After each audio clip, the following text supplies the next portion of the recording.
Hello everyone, हम पढ़ेंगे आज अर्थमेटिकल प्रोग्रेशन के बारे में। अर्थमेटिकल प्रोग्रेशन जो होता है इसके बारे में हम आज व्यापक रूप से चर्चा करेंगे। देखिए, समांतर श्रेणी जिसको हम हिंदी में कहते हैं, समांतर श्रेणी का जो व्यापक पद होता है यानी जनरल टर्म, उसके बारे में सबसे पहले हम बात करेंगे। देखिए, समांतर श्रेणी का जो nवां पद होता है यानी लास्ट पद, किसी पद को ज्ञात करने के लिए, तो उसको ज्ञात करने के लिए हमारे पास जो फार्मूला है वो ये है Tn equal to a plus c bracket में n-1 इंटू डी। ये आपका एक जनरल टर्म होता है, या हम इसको ये कह सकते हैं, या Tr equal to a plus r-1 into d, या हम इसको जनरल टर्म में लिख देते हैं L equal to a plus n-1 into d. देखिए, संख्याओं का ऐसा समुच्चय जो एक निश्चित नियमानुसार हो या एक निश्चित क्रम में रखे गए हों, अनुक्रम कहलाता है। सपोज करिए सीक्वेंस में जिसको हम कहते हैं, जैसे 1, 3, 5, 7 ऐसे बढ़ते जा रहे हैं, यानी कि और फिर है 2, 5, 8, 11, यानी आप देखेंगे इन दोनों में जो कॉमन है वो है 2 का डिफरेंस है, 1 से 3, फिर यहाँ 2 से 5 3 का डिफरेंस है, फिर यहाँ है 1, 4, 16। अब यहाँ देखिए अनुक्रम में है, 1 का 4 हो गया, अब 4 का स्क्वायर, ये स्क्वायर में चल रहा है।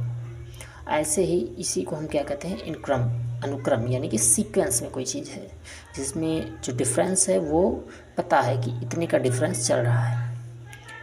श्रेणी, श्रेणी क्या होता है? श्रेणी वह होता है अनुक्रम को धन अथवा ऋण चिन्हों के साथ व्यवस्थित करने पर प्राप्त मान को श्रेणी कहते हैं। जैसे 1 + 3 + 5 + 7 ऐसे ही बढ़ते जाएंगे इसी क्रम में, या 1 - 3 - 5 - 7 अगर ऐसे हों तो भी हम इसको कह सकते हैं कि ये श्रेणी में है, यानी कि सीरीज़ में है। अब इसी की सीरीज़ की श्रेणी में जो पहला आता है वो आता है समांतर श्रेणी। ऐसी ही सीरीज़ बनती है हमारी, जिनमें एक आता है अर्थमेटिकल प्रोग्रेशन। अब अर्थमेटिकल प्रोग्रेशन में जो हमारा आता है वो होता है ऐसी श्रेणी जिसके पूर्व में कोई पद निश्चित संख्या जोड़ने या घटाने पर जो अगला पद प्राप्त होता है उसे ही हम समांतर श्रेणी कहते हैं। अब इसके लिए हम आप नेक्स्ट पेज पे आएंगे, देखेंगे समांतर श्रेणी को संक्षेप में AP द्वारा प्रदर्शित करते हैं, यानी कि अर्थमेटिकल प्रोग्रेशन करते हैं। जोड़ने या घटाने जाने वाली नियत या निश्चित संख्या को श्रेणी का सारवंतर कहते हैं, यानी डिफरेंस जो होता है इसे D से हम प्रदर्शित करते हैं, यानी कि डिफरेंस।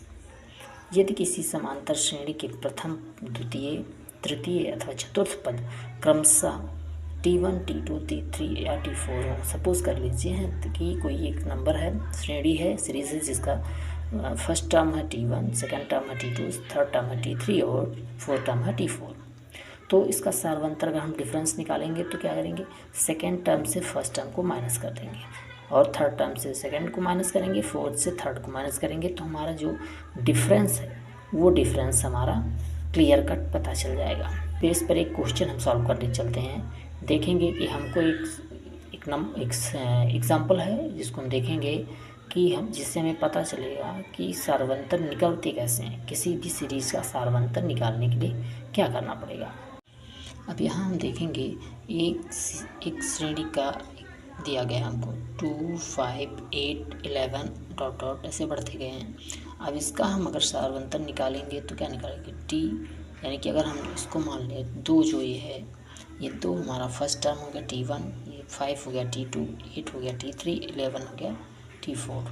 अब इसमें से अगर हमको सारवंतर निकालना है तो T इक्वल टू हो जाएगा T2 - T1, यानी कि जो सेकेंड टर्म है 5 - 2, यानी कि हमारा डिफरेंस कितना आ गया 3। ऐसे ही हम अगर 8 T3 - T2 करेंगे तो हमारा डिफरेंस क्या आएगा 3। तो अगर हमको सारवंतर निकालने की बात आएगी तो हम क्या निकालेंगे, इसी फार्मूले का यूज करेंगे और हमें भी कोई भी सारवंतर हम जल्दी से निकाल सकते हैं। अगली वीडियो में हम ज्ञात करेंगे कि किसी सारवंतर के क्वेश्चन को हम सॉल्व कैसे करेंगे। तब तक के लिए अगर आप चैनल पर नए हैं तो चैनल को सब्सक्राइब करें, शेयर करें और लाइक करें। नेक्स्ट वीडियो में मिलते हैं जल्दी ही।